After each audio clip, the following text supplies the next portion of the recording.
Are we alone in the huge and mysterious universe? This age-old question has fascinated people for centuries, making us wonder if there are other inhabited planets out there besides our own. And thanks to amazing progress in space exploration, we are closer than ever to finding out. Let's dive into the fascinating world of exoplanets. These are planets that orbit stars far away from our own solar system. We'll explore how scientists find them and the latest discoveries of planets that might be suitable for life. Are you up for a trip through the cosmos? Did you know that there might be planets beyond our solar system? In fact, it's not just a possibility, it's a reality. By March 2022, we had already discovered over 5,000 exoplanets. Pretty incredible, right? But what exactly is an exoplanet? Let me break it down for you. As we transition from the thrilling hunt for exoplanets to the quest for worlds like our own, let's take a moment to appreciate Notion, our go-to digital organizer. Notion simplifies tracking all your cosmic findings and everyday tasks in one seamless platform. With our curiosity about the universe neatly organized, we're perfectly set to embark on the next phase of our cosmic journey. Are you ready to explore the possibilities of life beyond Earth? Thanks to Notion, we're all set to go. You know how all the planets in our solar system orbit around the Sun, right? Well, those that orbit around other stars, meaning stars different from the Sun, are called exoplanets. Since ancient times, scientists and non-scientists alike have been eager to discover them, hoping to finally answer the question of whether there's life elsewhere in the universe. The problem is they're really hard to see directly with telescopes because they're hidden by the bright glare of the stars they're orbiting around. As a result, we only see the light reflecting directly towards us, so, in our search for exoplanets, astronomers have come up with clever ways to find them. One method is called the radial velocity method. Here's the gist. Our planets don't just orbit the Sun, they also tug on it a bit. Think of it like a gentle push and pull. As planets orbit stars, they exert a gravitational pull, causing the star to wobble slightly. Scientists thought, if our star moves like this, why wouldn't others? And if we measure it, could we figure out what planets are there? It was a smart idea. But how do you tell if a star is moving, especially by such a tiny amount? The trick lies in using the Doppler effect. Let me break it down for you. Basically, waves react to the motion of whatever is emitting them. So when a star moves, its light does the same. It shifts to blue if it's getting closer and to red if it's moving away. By watching a star and noting how its colors change, we can figure out its movements. From there, we can piece together the forces acting on the star and consequently what the planets orbiting around it might be like. The first time scientists tried the radial velocity method, it faced criticism. Some argued that color changes could be caused by random sunspots. However, as similar findings cropped up in other stars and other methods backed up the existence of exoplanets, it became clear that the method worked. Still, it's not perfect. Why? Well, because most star systems aren't perfectly aligned with our telescopes, so we only see part of the star's Doppler effect, not the full picture. That's why the method is called radial. We can't measure the star's complete speed, just one aspect of it. It's a bit biased. Luckily, not long after, scientists came up with the transit method. Imagine it like this. When one space object passes in front of another, we see its shadow. Like during a solar eclipse, when the moon blocks out the sun. So, if this happens with our sun, why not with others? If planets are orbiting other stars, couldn't we see their shadows too? By watching how much light dims and comparing it to predictions, scientists can figure out lots of details about the planets around a star, how big they are, how much they weigh, how fast they orbit. And it's pretty accurate, without as many limitations as the radial velocity method. This transit method has helped identify thousands of exoplanets since the first one was spotted over 20 years ago, orbiting a pulsar named PSR-B 1257 plus 12. But the first confirmed sighting of an exoplanet circling a regular star happened in 1995 when astronomers Michel Mayor and Didier Queloz discovered a planet called 51 Pegasi b. Later on, the Kepler spacecraft, launched in 2009, did a great job with the transit method. Even though it's not active anymore, Kepler found lots of new planets where life might be possible. So far, Kepler spotted thousands of planets by watching how they pass in front of stars. But we'll get into more detail about that later. So measuring star wobbles and transits are the most popular ways to find new planets, but they're not the only ones. There are also methods for taking pictures of exoplanets directly, although it's tough because planets are much dimmer than stars. It took many years and lots of technology advancements for us to finally get our first picture of an exoplanet in 2022. We have the James Webb Space Telescope to thank for that. The planet it photographed is called HIP 65426b, and it's between 6 and 12 times as massive as Jupiter. Sadly, it's just another gas giant, so we can't start packing our bags for it just yet. But it's incredible how far we've come in our search all this time. Just 30 years ago, we only guessed there might be more planets out there, and now we've found 9,820 exoplanets so far, with 5,502 of them confirmed in 4,401 systems. Those are some impressive numbers. Which brings us to the next question. Among so many exoplanets, isn't there at least one remotely similar to our planet Earth? You know, our deepest desire is to find worlds that could harbor life and kickstart our journey as extraterrestrial colonizers. But I won't lie to you, it hasn't been easy. Finding a planet that's anything like ours means scientists have to check off certain boxes for each new exoplanet they discover. One big box is called the habitable zone. Basically, it's an area not too hot or too cold where liquid water could hang out on a planet's surface. And although it may sound straightforward, this is what determines whether there could be life on that planet or not. You see, on Earth, we have a wide range of climatic conditions, but life can exist in places ranging from glaciers to the hottest deserts. However, there's only a limited range of temperatures and pressures where water can stay liquid, and that's crucial for life as we know it. In our case, the amount of energy we receive from the sun is crucial in determining these conditions. For example, Mars, which is farther from the sun than Earth, gets less energy and has cooler temperatures. Venus, which is closer to the sun, is extremely hot due to a dense atmosphere that traps heat. So far, we've discovered several exoplanets within this privileged range, such as the mystical Kepler 186f and the intriguing Kepler 296f. But don't celebrate just yet, because it turns out that being within the habitable zone isn't the only factor. It also depends, obviously, on the planet's own conditions. If it's smaller than Earth, it might be very, very rocky like Mars, and if it's bigger, it tends to be gaseous like Neptune or Jupiter. So I'm saying we need to find one that's as similar to ours as possible? Yes, that's exactly what I'm saying.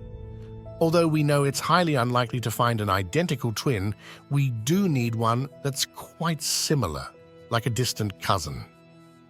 And that's precisely the kind of characteristics that both Kepler 186f and Kepler 296f seem to have.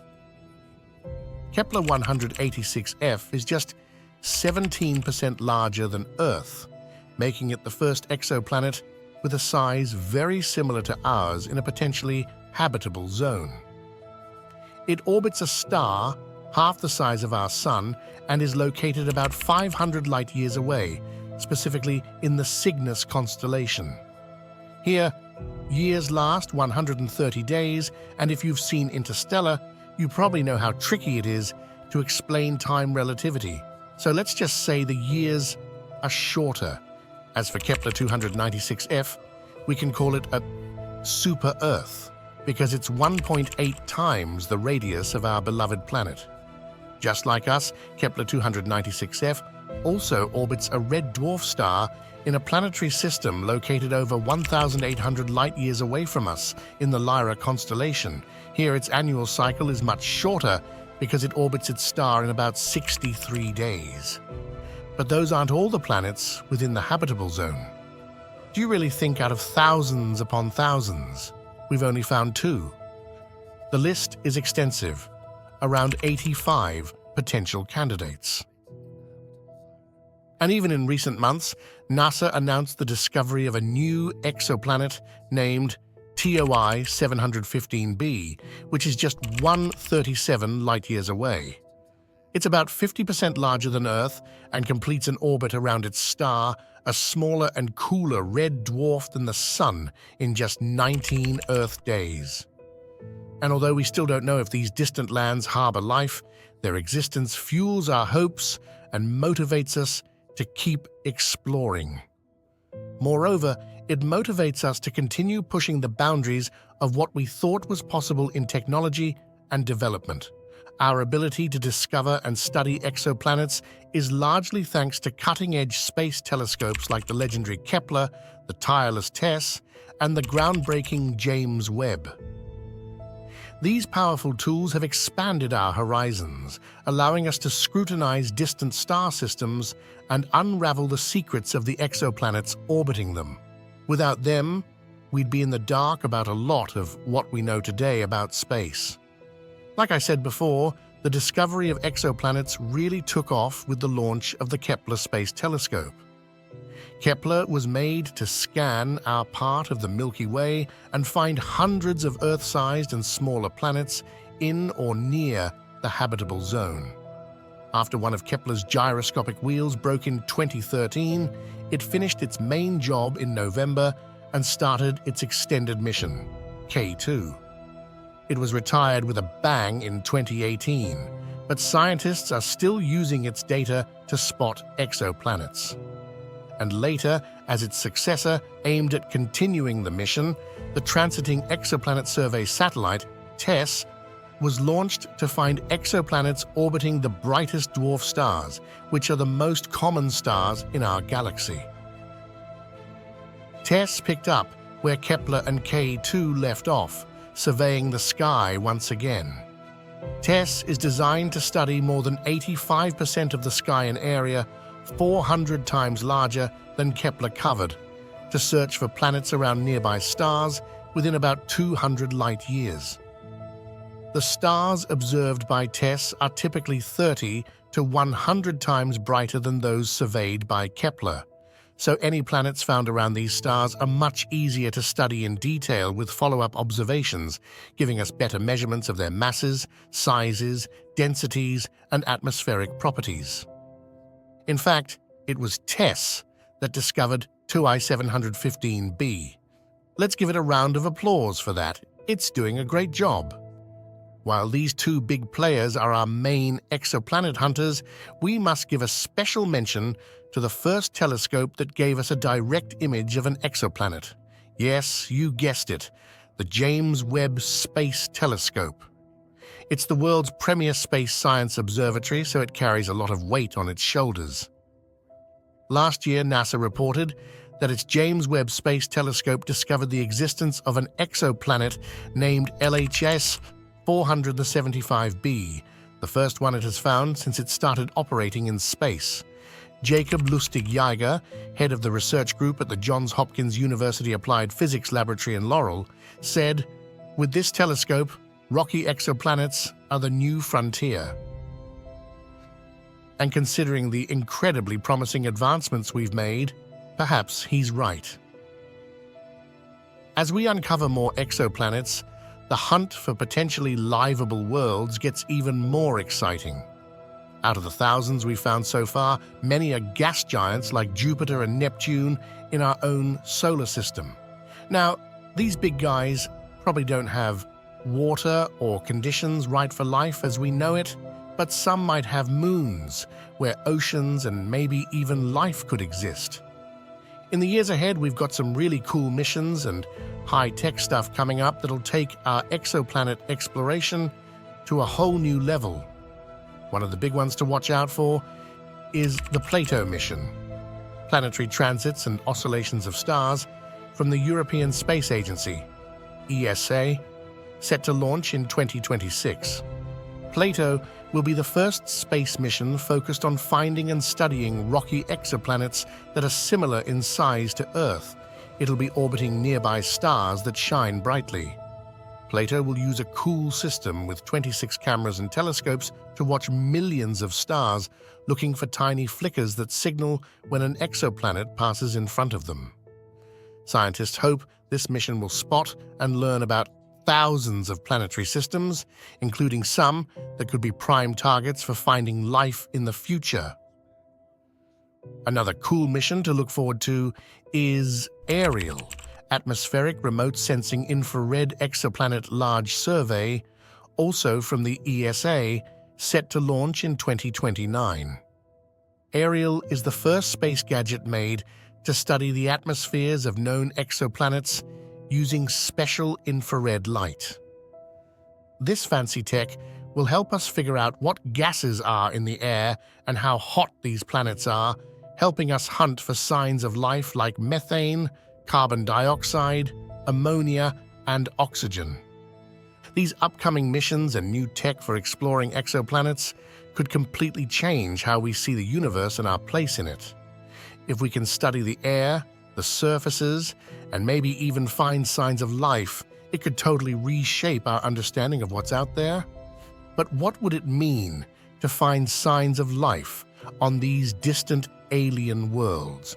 While we probably won't be able to figure out exactly what kind of life we're seeing, whether it's just simple plants or maybe something more complex, studying the atmospheres of these exoplanets could give us some really promising clues about whether life could survive there. And here's the really cool part. When we break down the light from a star, its colors make a sort of rainbow spectrum, just like when sunlight passes through a prism. If the light from a star goes through the atmosphere of a planet as it orbits around it, and we catch it with a telescope, we can learn about what gases and chemicals are in that planet's air. Some of those gases absorb certain parts of the starlight, which makes little dark lines in the spectrum, kind of like a barcode. A pattern of dark lines might mean there's methane around. Another pattern could hint at oxygen. If we spot both of these gases together on an exoplanet, it could suggest there's life there. We might even detect the burning of hydrocarbons by more advanced life forms. Even if we can't catch their radio signals, we might see signs of intelligent beings from how they affect their planet's atmosphere.